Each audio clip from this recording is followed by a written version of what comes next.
Hey guys, welcome back to RuneScape Made Easy, and with the release of Varlamore, I kinda have to make a Perilous Moons guide, so let's just get straight to it. Normally I go over the plugins before I jump into the video, but there's actually no plugins that I recommend for this boss, just whatever you have will be fine. One thing I also want to mention is this boss is a melee only boss, and do not use protection prayers. You may see people using protection prayers, but don't do it. Don't be baited into it because they do nothing. So for a quick overview of the bosses, there's 3 of them. You have to kill all 3, and then there's a chest that you loot at the end to get your reward. It's very similar to Barrows. All 3 bosses share 2 mechanics, and the first one is that there's a glowing moon always on the floor.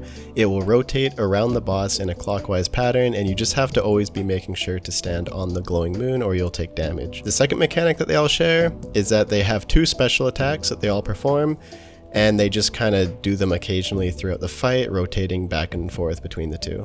For the first boss, I'm going to cover the Blood Moon, and so this one actually has an ability, and when you are fighting it, if you eat food, you'll actually damage yourself and heal the boss. The only time you can eat food is when he is doing his special attack, so try to eat when he's doing the special attack. The first special attack is Blood Rain, and it's very simple. You just dodge the Blood Rain. That is it. Just don't get hit by the Blood Rain. The second special attack, he will spawn a bunch of jaguars around the map, and there will be a glowing moon on one of them. You just have to go and attack the one with the glowing moon on it.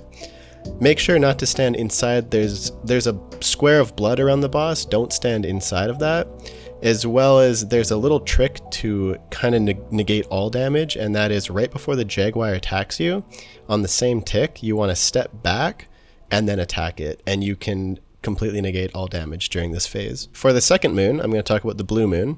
The first special attack, he will spawn whirlwinds around the map and braziers on either side of the map. The goal is to go and ignite both braziers, and that will just stop him from healing himself. The second special attack is he will unequip your weapon and encase it in a block of ice. One of the ice will have a glowing moon under it, and you just have to attack that ice to free your weapon. Now, occasionally during this phase, some blue dots will appear on the ground. You just have to step away from them, wait for the attack to go off, and then continue attacking the ice, or you'll take a little bit of damage. And for the final moon, the Eclipse Moon. So this one, the first special, is it will spawn an orb, and you just have to step behind the orb, so the orb is between you and the boss, and just walk along following the orb. It's very similar to the Zuck Shield in the Inferno. For the second special attack, he will teleport everyone to the middle, and he will start appearing all around you. You always have to be facing the new one that spawned, so as soon as he spawns, just click underneath him, and that's all you have to do for this phase. As long as you click under him and you're looking at him, you won't take any damage, and a cool thing about this phase is you actually do damage to him during it, so you can actually get a lot of DPS out during this phase. And the best part is the chest. So after you complete all 3, you can go to the chest and get your reward. Now, the chest, there's 2 different areas you can access the chest. The easiest way to find out is go to your world map, and if you hover over the yellow squares, you can see which paths link to each other, so you can see which paths link to the chest room. So that's it for the bosses. The last thing I want to talk about is just some tips that I've learned while doing this minigame. So the first one is every time you complete a room, you will spawn outside of a camp, and if you right-click the camp, you can get a cup of tea, which will completely regenerate your run energy, so you don't need any stamina pots or anything like that.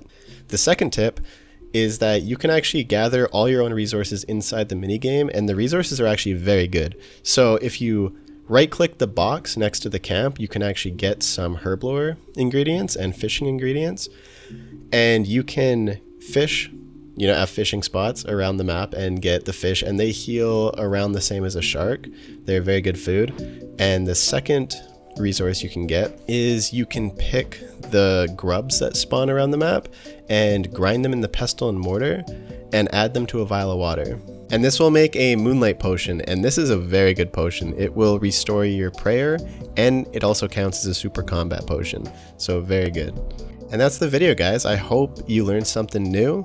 If you enjoyed the video, please remember to like the video. It helps and means a lot. And subscribe to the channel if you enjoy the guides and you want to see more like it. And also, if you have any tips or suggestions on videos I should make next, please let me know in the comments. I love to hear it, and I look through all the comments. Bye.